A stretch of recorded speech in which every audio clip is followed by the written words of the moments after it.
نحمدہ ونصلی علی رسولہ الکریم اما بعد فاعوذ باللہ من الشیطان الرجیم بسم اللہ الرحمن الرحیم۔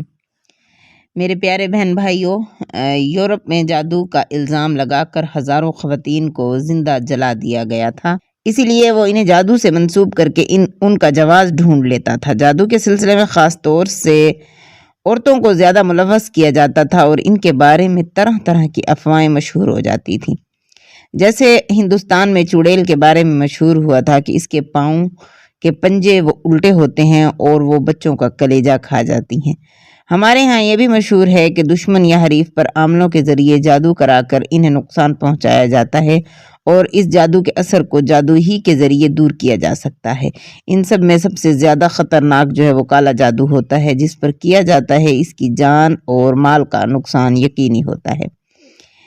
پیارے بہن بھائیوں، یورپ میں اگرچہ لوگوں کا جادو پر پرانا یقین تھا، مگر 14ویں صدی میں خاص طور سے یہ جادوگر عورتوں کے خلاف بھرپور انداز میں اٹھا۔ یہ علم سینہ بسینہ عورتوں میں منتقل ہو رہا تھا۔ جب مرد معالج اس پیشے میں آئے تو انہیں عورتوں سے مقابلہ کرنا پڑا، لہٰذا اس علم کو ختم کرنے کے لیے ان پر جادوگرنی کا الزام لگایا۔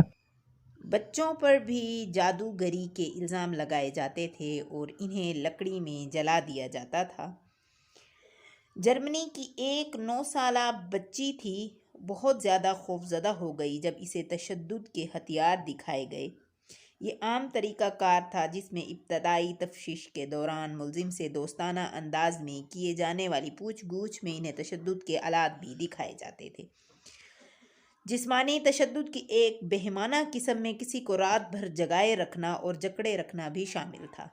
ایک بہت عام طریقہ کار پانی میں ڈبکیاں لگوانا بھی ہوتا تھا۔ جب ایک کرسی سے بندھی ہوئی جادوگرنی کو پانی میں ڈبکیاں دی جاتی تھیں، اگر وہ پانی کی سطح پر رہتیں تو یہ سمجھ لیا جاتا تھا کہ وہ اوپر اس لیے رہیں کیونکہ انہوں نے جادو کا استعمال کیا تھا، اسی لیے پھر انہیں جلا دیا جاتا تھا۔ اگر وہ ڈوب جاتی تو انہیں معصوم سمجھا جاتا، جو غیر ارادی طور پر مرنا کہا جاتا تھا۔ تاریخ دانوں نے چڑیلوں کی تلاش اور انہیں مبینہ طور پر شیطانوں کے ساتھ جنسی عمل کرنے کی سزا کے متعلق بات کی ہے۔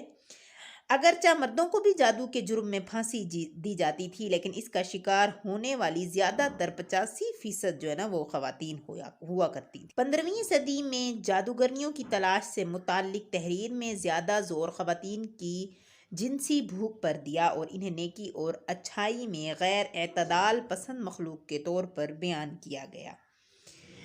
جادو کو آج کے جدید دور میں بھی استعمال کیا جاتا ہے اور میری حکومت سے بھی یہ استدعا ہے کہ اس کو جلد سے جلد ختم کیا جائے تاکہ معاشرے میں امن اور سکون پیدا ہو سکے۔